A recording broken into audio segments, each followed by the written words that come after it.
Welcome to daily show. This is మహిపాలిటీ, yours current affairs mentor. So ఈరోజు మనం June 24కు సంబంధించిన కరెంట్ అఫైర్స్ డిస్కస్ చేయబోతున్నాం. సో టీ20 క్రికెట్లో మరొక సంచలనం నమోదైంది. 2024 టీ20 పురుషుల ప్రపంచ కప్లో 3వ హ్యాట్రిక్ నమోదైంది. యాక్చువల్గా పురుషుల ప్రపంచ కప్ మనకు 2007 నుంచి జరుగుతుంది. 2007లో ఆస్ట్రేలియా బౌలర్ బ్రెట్లీ తొలిసారి హ్యాట్రిక్ సాధించగా టీ20 వరల్డ్ కప్ చరిత్రలో. ఇక 2021లో ముగ్గురు బౌలర్లు హ్యాట్రిక్ సాధించారు. So second one Curtis Campher, South Africa bowler. And third one వచ్చేసి Wanindu Hasaranga, Sri Lanka bowler. And fourth one వచ్చేసి Kagiso Rabada, South African player. So వీళ్ళు ముగ్గురు 2021లో హ్యాట్రిక్ సాధించారు. ఇక 2022లో కనుక తీసుకుంటే కార్తిక్ మేయప్పన్, సో ఈయన భారత సంతతి వ్యక్తి, యూఏఈ తరపున ఆడుతూ హ్యాట్రిక్ సాధించాడు. జోష్ లిటిల్, ఐర్లాండ్ ప్లేయర్, ఈయన కూడా 2022లో హ్యాట్రిక్ సాధించాడు. ఇక 2024లో సో మనకు వరల్డ్ కప్ జూన్ 1 నుంచి జూన్ 29 వరకు వెస్టిండీస్ యుఎస్ఏ వేదికగా జరుగుతుంది. మొత్తం 20 టీమ్స్ పాల్గొంటున్న ఈ టోర్నీలో ఇప్పటికే టాప్ 8 కూడా పూర్తి కావడానికి వచ్చింది, సూపర్ 8 కూడా. సో దీనిలో ఆస్ట్రేలియా కెప్టెన్ ప్యాట్ కమిన్స్ ఎవరైతే ఉన్నారో ఆయన సో 2 హ్యాట్రిక్లు సాధించాడు. ఇక తర్వాత వెరీ రీసెంట్గా యుఎస్ఏతో జరిగిన మ్యాచ్లో సో మనకి England bowler Chris Jordan hat-trick సాధించడం జరిగింది. ఆయన 19 ఓవర్ 3, 4, 5 బంతులకు యుఎస్ఏకు చెందిన అలీఖాన్, నౌతోష్ అండ్ నేత్రావల్కర్ ముగ్గులను అవుట్ చేయడం ద్వారా సో ఓవరాల్గా ఆయన టీ20 ప్రపంచ కప్లో హ్యాట్రిక్ సాధించిన 8వ బౌలర్గా, ఆర్ టీ20 ప్రపంచ కప్లో 9వ హ్యాట్రిక్గా, అండ్ ఈ వరల్డ్ కప్లో 3వ హ్యాట్రిక్గా నమోదైంది. సో మొత్తం టీ20 ప్రపంచ కప్లో 8 మంది 9 హ్యాట్రిక్లు సాధించారు. సో 2 హ్యాట్రిక్లు సాధించిన ఏకైక వ్యక్తి Pat Cummins, Australia. So second person Mohammad Nabi, so Afghanistan allrounder. నిన్న రీసెంట్గా ఆస్ట్రేలియాను ఆఫ్ఘనిస్తాన్ ఓడించడంతో ఆయనకు ప్రత్యేకత వచ్చింది. ప్రపంచంలోని వేరువేరు దేశాలు 45 దేశాలపైన ఆఫ్ఘనిస్తాన్ విజయం సాధించిన జట్టులో ఆయన ఒక సభ్యుడు అన్నమాట. సో ఆఫ్ఘనిస్తాన్ 45 దేశాలపైన ఇప్పటి వరకు విజయాలు సాధించింది. సో దానిలో మేజర్ దేశాలైనటువంటి ఆస్ట్రేలియా అండ్ తర్వాత వచ్చినటువంటి so Zimbabwe and West Indies and Sri Lanka, so ఈ పాకిస్తాన్లతో పాటు అండ్ ఇతర దేశాలు Denmark, Japan and China and UAE, USA.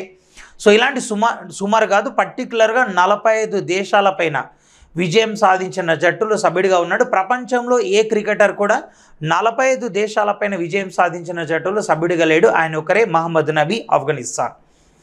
And third person Manoj Jain.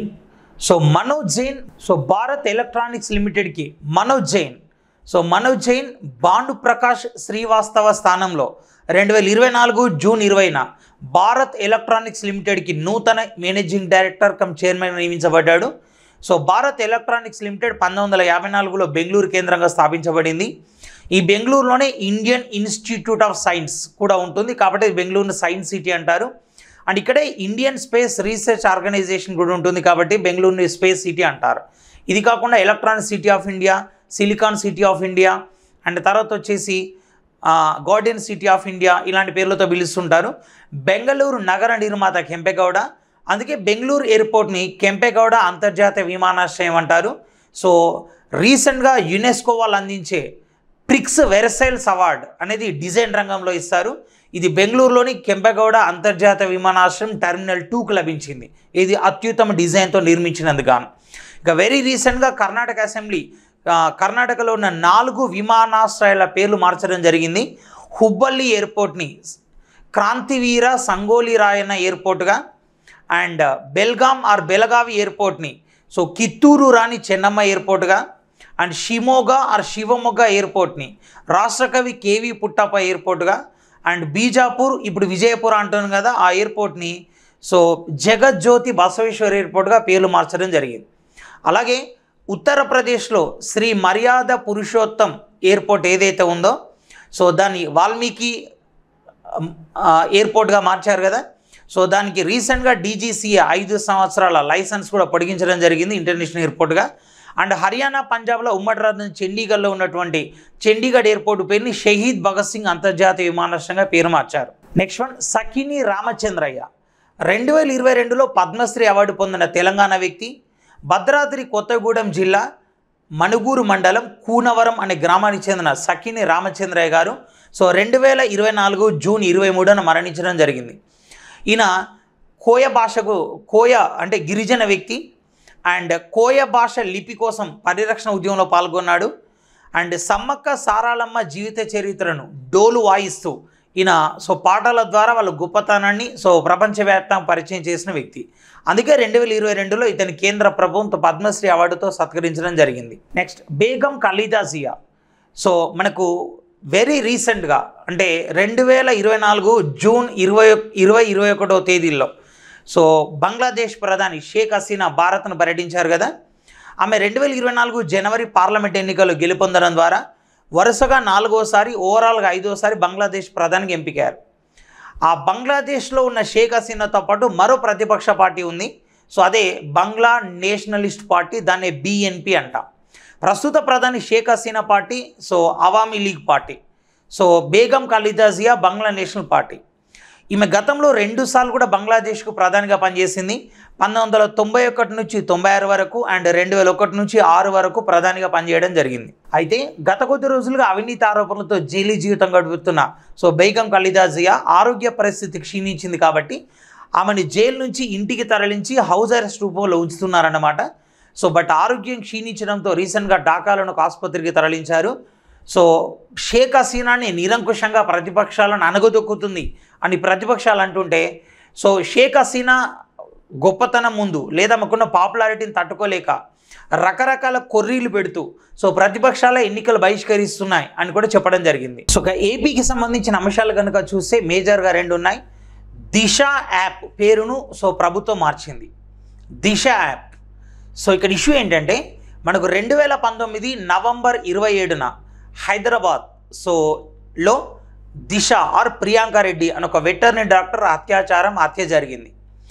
దాని కౌంటర్గా డిసెంబర్ 6న అంటే అత్యాచారం 2019 నవంబర్ 27న జరిగితే డిసెంబర్ 6న అందులో ఉన్న నిందితులు 4 ఎన్కౌంటర్ చేయబడ్డారు. ఆ వివాదం పైన అప్పట్లో Supreme Court justice V N Sirpurkar committee నియమించింది. ఆ కమిటీ దీన్ని బూటక ఎన్కౌంటర్గా పేర్కొంటూ ఈ ఎన్కౌంటర్లో పాల్గొన్న అందరి పోలీసులపైన హత్య కేసులు నమోదు చేయాలని కూడా చెప్పడం జరిగింది. 2019 నవంబర్ 27న అత్యాచారం జరిగింది, డిసెంబర్ 6న నిందితులు ఎన్కౌంటర్ అయ్యారు. అండ్ 2020 జనవరి 13న ఏపీ ప్రభుత్వం దిశ చట్టాన్ని తీసుకొచ్చింది. ఆ సందర్భంగానే దిశ పోలీస్ స్టేషన్ ప్రారంభించింది, ఆ సందర్భంగానే దిశ యాప్ను ప్రారంభించింది. ఫస్ట్ దిశ యాప్ ఏంటో చూద్దాం. ఎవరైతే మహిళలు ప్రయాణంలో ఉంటారో వాళ్ళ రక్షణ కోసం యాప్ను రూపొందించారు. ఇప్పుడు ఏపీ ప్రభుత్వం దాన్ని ఉమెన్ సేఫ్టీ యాప్ అని మార్చింది. సుమారు 50 లక్షల డౌన్లోడ్స్ ఈ యాప్ కలరు. ఇప్పుడు దిశ పోలీస్ స్టేషన్లు ఏంటంటే 2020 జనవరి 13న దిశ చట్టం తీసుకొచ్చారు కదా. ఆ తర్వాత 2020 మార్చి 8 అంతర్జాతీయ మహిళా దినోత్సవం రోజు దిశ పోలీస్ స్టేషన్లు ఏర్పాటు చేశారు. ఆ దిశ పోలీస్ స్టేషన్లో మొట్టమొదటి Disha police station Rajahmundry police station అన్నమాట. అయితే ఇటీవల ఏపీ ప్రభుత్వం ఆ దిశ పోలీస్ స్టేషన్ల పేరును మళ్ళీ మహిళా పోలీస్ స్టేషన్గా మార్చింది. సరే, ఇప్పుడు దిశ చట్టం చూద్దాం. 2020 జనవరి 13న దిశ చట్టం తీసుకొచ్చారు కదా. ఇది తెలియాలంటే మీకు నిర్భయ చట్టం గురించి తెలియాలి. నిర్భయ 2012 డిసెంబర్ 16 అత్యాచార బాధితురాలు, దిశ 2019 నవంబర్ 27 అత్యాచార బాధితురాలు. నిర్భయ అత్యాచారం ఢిల్లీలో జరిగితే దిశ అత్యాచారం హైదరాబాద్లో జరిగింది. నిర్భయ చట్టంలో అత్యాచారం జరిగిన 2 నెలల్లోపు దిశ చట్టం ఏం చెప్తుందంటే 0 FIR నమోదు చేయాలి. నిర్భయ చట్టం అదే చెప్తుంది, దిశ చట్టం అదే చెప్తుంది. అంటే ఒక సంఘటన ఎక్కడ జరిగినా కేసు ఎక్కడైనా పెట్టుకోవచ్చు. సపోజ్ ఇప్పుడు యాక్సిడెంట్ జరిగిందనుకోండి, ఆ యాక్సిడెంట్ జరిగిన ప్రదేశం ఏ పోలీస్ స్టేషన్ పరిధిలోకి వస్తుందో అక్కడే కేసు పెట్టాలి. కానీ అత్యాచార కేసులకు మాత్రం అలా కాదు. ఎక్కడో విజయవాడలో కేసు అత్యాచారం జరిగితే వారణాసిలో కేసు పెట్టవచ్చు, ఎక్కడో జనగాంలో అత్యాచారం జరిగితే జమ్మూ కాశ్మీర్లో కూడా కేసు పెట్టవచ్చు. అంటే లోకల్లో పొలిటికల్ ఇన్ఫ్లుయెన్స్ ఉపయోగించి బాధితులను బెదిరించే అవకాశం ఉంది కాబట్టి 0 FIR తీసుకొచ్చారు. నిర్భయ చట్టం ఏం చెప్తుందంటే అత్యాచారం జరిగిన 2 నెలల్లోపు విచారణ పూర్తి చేసి కోర్టుకు ఆ డాక్యుమెంట్స్ అనేవి ఫార్వర్డ్ చేయాలి. కానీ దిశ చట్టం ఏం చెప్తుంది 7 రోజుల్లోపు విచారణ పూర్తయి కోర్టుకు వెళ్ళాలి కేసు. కోర్టుకు వెళ్ళిన 6 నెలలలోపు జడ్జిమెంట్ రావాలి. అది దిశ నిర్భయ చట్టం చెప్తుంది. దిశ చట్టం 21 పని దినాల్లో జడ్జిమెంట్ రావాలని చెప్తుంది. జడ్జిమెంట్ వచ్చిన తర్వాత 6 నెలల్లో రీఅపీల్కి అవకాశం ఉంటుంది, అంటే పైకోర్టుకి వెళ్ళొచ్చు. కానీ ఇక్కడ జస్ట్ 45 డేస్ మాత్రమే అవకాశం ఉంటుంది. నిర్భయ చట్టం 7 సంవత్సరాలు ఉన్న గరిష్ట జైలు శిక్షను రేప్ కేసుల్లో 20 సంవత్సరాలకు పెంచారు. అంటే అత్యంత అరుదైన కేసులో ఉరిశిక్ష విధించాలని చెప్పారు. కానీ ఇక్కడ దిశ చట్టంలో ఉరి తీయాలి, ఇక ఎటువంటి జైలు శిక్ష లేదని చెప్పారు. సో ఇది అన్నమాట. సో దీని తర్వాతనే దిశ పోలీస్ స్టేషన్లు వచ్చినాయి, దాని తర్వాతనే దిశ యాప్ వచ్చింది. ఆ దిశ యాప్ పేరును రీసెంట్గా ఏపీ ప్రభుత్వం ఉమెన్ సేఫ్టీ యాప్గా మార్చింది. ఇక ఏపీకి సంబంధించి మరొక అంశం ఏంటంటే చంద్రన్న బీమా యోజన పథకాన్ని పునరుద్ధరించారు. ఏపీ ప్రభుత్వం వైఎస్ఆర్ బీమా అంది, సో ఇప్పుడు దాన్ని చంద్రన్న బీమాగా మార్చారు. యాక్చువల్గా ఏపీ ప్రభుత్వం గతంలో ఉన్న జగన్మోహన్ రెడ్డి ప్రభుత్వం కూడా చంద్రన్న బీమాను వైఎస్ఆర్ బీమాగా మార్చింది. సో ఇప్పుడు జాగ్రత్త వినండి. సో 2014 నుంచి 19 వరకు చంద్రన్న బీమా, 15 నుంచి 19 వరకు అంటే సో చంద్రబాబు నాయుడు ప్రభుత్వం 2014 వచ్చినప్పటికీ కూడా పథకం 2015లో వచ్చింది. సో 15 నుంచి 19 చంద్రన్న బీమా, 19 నుంచి 24 వైఎస్ఆర్ బీమా, మళ్ళీ ఇప్పుడు దాన్ని చంద్రన్న బీమా మార్చారు. అయితే మీ షాకింగ్ న్యూస్ ఏంటంటే అసలు ఈ 3 కూడా ఆ పేర్లు కాదు. ఏంటో చెప్తాం. చంద్రన్న బీమా ఏం చెప్తుంది, ఎవరైతే కార్మికులు, జర్నలిస్టులు, న్యాయవాదులు ఉన్నారో వాళ్ళు 15 రూపాయలు కనుక పే చేస్తే వాళ్ళకి ఎటువంటి మరణం సంభవించినా 5 లక్షల రూపాయలు వస్తాయని చెప్తుంది. యాక్చువల్లీ ఇది రాష్ట్ర ప్రభుత్వ పథకం కాదు, కేంద్ర ప్రభుత్వ పథకానికి అదనంగా కొంత కల్పిస్తున్నారు. ఏంటి కేంద్ర ప్రభుత్వ పథకం? కేంద్రంలో 2 పథకాలు ఉన్నాయి. ఒకటి ఏంటంటే ప్రధానమంత్రి జీవన జ్యోతి బీమా యోజన, ప్రధానమంత్రి సురక్ష బీమా యోజన. ప్రధానమంత్రి జీవన జ్యోతి బీమా యోజన ఇది సాధారణ బీమా రకం, అంటే ఏ రకంగా చనిపోయినా డబ్బులు వస్తాయి. సురక్ష బీమా యోజన ఇది యాక్సిడెంటల్ ఇన్సూరెన్స్, ప్రమాదంలో మరణిస్తేనే డబ్బులు వస్తాయి. ప్రధానమంత్రి జీవన జ్యోతి బీమా యోజన సో 18 నుంచి 50 సంవత్సరాలకు వర్తిస్తే, సురక్ష బీమా యోజన 18 నుంచి 70 సంవత్సరాలకు వర్తిస్తుంది. జీవన జ్యోతి బీమా యోజనలో ఒక వ్యక్తి సంవత్సరానికి 432 రూపాయలు పే చేయాలి. అదే సురక్ష బీమా యోజనలో 20 రూపాయలు పే చేయాలి. ఓకేనా? ఇప్పుడు ఏపీ ప్రభుత్వం ఏమన్నది, సంవత్సరానికి 15 పే చేస్తే సరిపోద్ది. అంటే ఇక్కడ 432 రూపాయల్లో ఆ వ్యక్తి 15 రూపాయలు చెల్లిస్తే మిగతాది ఏపీ ప్రభుత్వం పే చేస్తుంది అన్నమాట. ఓకేనా? ఇక్కడ సురక్ష బీమా యోజనలో కూడా అంతే. అండ్ ప్రధానమంత్రి జీవన జ్యోతి బీమా యోజనలో ఒక వ్యక్తి ఏ రకంగా చనిపోయినా సో 2 లక్షలు ఇస్తుంది కేంద్ర ప్రభుత్వం. ఇప్పుడు ఏపీ ప్రభుత్వం మిగతా 3 లక్షలు కలిపి కస్టమర్లకు ఇస్తుంది. అంటే పేరు మార్చుకున్నారు కానీ కేంద్ర ప్రభుత్వ పథకాన్ని కొంచెం ఎక్కువగా డబ్బులు ఇస్తున్నారు. అంటే ఇప్పుడు రాష్ట్ర ప్రభుత్వం మీద బడ్జెట్ 3 లక్షలే, కేంద్ర ప్రభుత్వం నుంచి 2 లక్షలు వస్తాయి, రాష్ట్ర ప్రభుత్వం 3 లక్షలు భరిస్తుంది. మొత్తం కలిపి సో ప్రమాదంలో చనిపోయిన ఎవరైతే చనిపోయిన వ్యక్తి నామినీ ఉంటాడో ఆయనకు 5 లక్షలు పోతాయి. అదే సురక్ష బీమా యోజనలో ప్రమాదవశాత్తు చనిపోతే శాశ్వత వైకల్యం సంభవిస్తే సో ఆయనకు 2 లక్షలు ఇస్తుంది కేంద్ర ప్రభుత్వం. అండ్ పాక్షిక వైకల్యం సంభవిస్తే 1 లక్ష రూపాయలు ఇస్తుంది. వాటికి మిగతావి కలుపుకొని ఏపీ ప్రభుత్వం ఇస్తుంది. ఇది ఇష్యూ. అండ్ హాకీ స్పాన్సర్షిప్ను పొడిగించిన ఒడిషా 2018వ సంవత్సరం నుంచి భారత హాకీ పురుషుల జట్టుకు మహిళల జట్టుకు ఒరిస్సా స్పాన్సర్షిప్ ఇస్తుంది. క్రికెటర్స్కి అనేక మంది స్పాన్సర్స్ ఉన్నారు, కానీ హాకీని పట్టించుకునే నాదుడు లేకుండా పోయాడు. దాంతో అప్పటి ఒడిషా ముఖ్యమంత్రి నవీన్ పట్నాయక్ మనకు 2018 నుంచి హాకీకి స్పాన్సర్షిప్ ఇవ్వడమే కాకుండా 2018 పురుషుల ప్రపంచ కప్ను, 2023 పురుషుల ప్రపంచ కప్ను ఒడిషాలోని భువనేశ్వర్, రూర్కెలా పట్టణాల్లో కూడా నిర్వహించారు. అండ్ రూర్కెలా నగరంలో ప్రపంచంలోనే అతిపెద్ద hockey stadium Birsa Munda hockey స్టేడియంను 20,000 కెపాసిటీతో నిర్మించారు. అయితే 2023లో నవీన్ పట్నాయక్ ప్రభుత్వం ఏం చేసిందంటే ఈ భారత పురుషుల మహిళల హాకీ జట్లకు ఇస్తున్న స్పాన్సర్షిప్ను 2033 వరకు కూడా పొడిగిస్తున్నాం, సుమారు దీనికోసం ఒక 450 కోట్లు ఖర్చును మేము భరిస్తామని చెప్పారు. కానీ 2024 జూన్ 12న వచ్చిన ఒడిషా నూతన ముఖ్యమంత్రి మోహన్ చరణ్ మాజీ ఏం చేశారంటే 2033 కాదు 2036 వరకు పొడిగిస్తున్నామని చెప్పాడు. ఎందుకంటే 2036లో ఒడిషా ఏర్పడి 100 సంవత్సరాల సెలబ్రేషన్స్ అవుతున్నాయి కాబట్టి అప్పటి వరకు కూడా హాకీకి ఒడిషానే స్పాన్సర్గా ఉంటుంది అని చెప్పడం జరిగింది. భారత జాతీయ క్రీడ హాకీ కాదు, ఇంతవరకు భారతదేశం ఏ క్రీడను కూడా జాతీయ క్రీడగా ప్రకటించలేదు. భారత జాతీయ క్రీడ హాకీ అనేది ఒక రూమర్ మాత్రమే. బట్ భారత హాకీకి స్పాన్సర్ మాత్రం ఒడిషా పనిచేస్తుంది 2018 నుంచి. అండ్ 2023లో 10 ఏళ్ళు పొడిగించారు, మళ్ళీ ఇప్పుడు 2024లో మరో 3 ఏళ్ళు పొడిగించారు. కర్ణాటక వికాస గ్రామీణ బ్యాంకుకు జాతీయ అవార్డు అనే టాపిక్ ఉంది. కర్ణాటక వికాస గ్రామీణ బ్యాంక్ అనేది రీజనల్ రూరల్ బ్యాంక్. ఇది 4 బ్యాంకుల కలయికతో మెర్జ్ కావడం వల్ల ఏర్పడేది. మలప్రభ గ్రామీణ బ్యాంక్, వరద గ్రామీణ బ్యాంక్, నేత్రావళి గ్రామీణ బ్యాంక్, బీజాపూర్ గ్రామీణ బ్యాంక్. ఈ నాలుగింటిని మెర్జ్ చేయడం ద్వారా కర్ణాటక వికాస గ్రామీణ బ్యాంకుని ఏర్పాటు చేశారు. దీనిలో క్యాపిటల్ ఏదైతే ఉందో 100% క్యాపిటల్ ఉంది కదా, దానిలో 50% సో కేంద్ర ప్రభుత్వం భరిస్తుంది అండ్ 15% గవర్నమెంట్ ఆఫ్ కర్ణాటక భరిస్తుంది. మిగతా 35% సో మనకి కెనరా బ్యాంక్ వాళ్ళు సో దాన్ని భరిస్తారు. అయితే అటల్ పెన్షన్ యోజన అనే పథకాన్ని సమర్థవంతంగా అమలు చేసినందుకు గాను సో ఈ బ్యాంకుకి provident fund and regulatory and Development authority వాళ్ళు ఒక అవార్డు ఇవ్వడం జరిగింది. సో ఏంటి యాక్చువల్గా మనకు అటల్ పెన్షన్ యోజన అనేది ఏంటంటే 18 నుంచి 40 సంవత్సరాల వాళ్ళని పథకంలో చేరవచ్చు. వాళ్ళు చేరిన వయస్సును బట్టి కొంత డబ్బు కనుక సో దానిలో పే చేస్తే వాళ్ళకి 60 సంవత్సరాలు వచ్చిన తర్వాత నెలకు 1000 రూపాయల నుంచి 5000 వరకు పెన్షన్ వస్తుంది.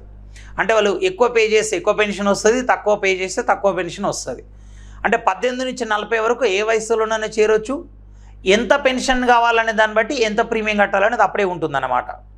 సో ఈ పథకం ప్రారంభమైనప్పటి నుంచి ఇప్పటిదాకా సో కర్ణాటక వికాస గ్రామీణ బ్యాంక్ ఏదైతే ఉందో 4,27,236 మందిని ఈ స్కీమ్లో జాయిన్ చేయించింది, అకౌంట్లు ఓపెన్ చేయించింది. 2023-24 ఆర్థిక సంవత్సరానికి గాను 67,932 అకౌంట్లు ఓపెన్ చేయించాలని టార్గెట్ పెడితే 86,350 అకౌంట్లు ఓపెన్ చేయించింది. సో దేశంలో అంత సక్సెస్ఫుల్గా సో అటల్ పెన్షన్ యోజన పథకాన్ని ఇంప్లిమెంటేషన్ చేయడంలో ఈ బ్యాంకు తోడ్పడుతుంది కాబట్టి సో దీనికి ఈ అవార్డు రావడం జరిగింది. ఈ అవార్డుని ఇచ్చింది ఎవరంటే Pension Fund Regulatory and Development Authority. Bilan మీడియాకు ప్రెస్ ఫ్రీడమ్ అవార్డు అన్న. సో బిలాన్ మీడియాకు press freedom award. So first award గురించి చూద్దాం, ఆ తర్వాత గ్రహీత అయిన బిలాన్ మీడియా గురించి చూద్దాం.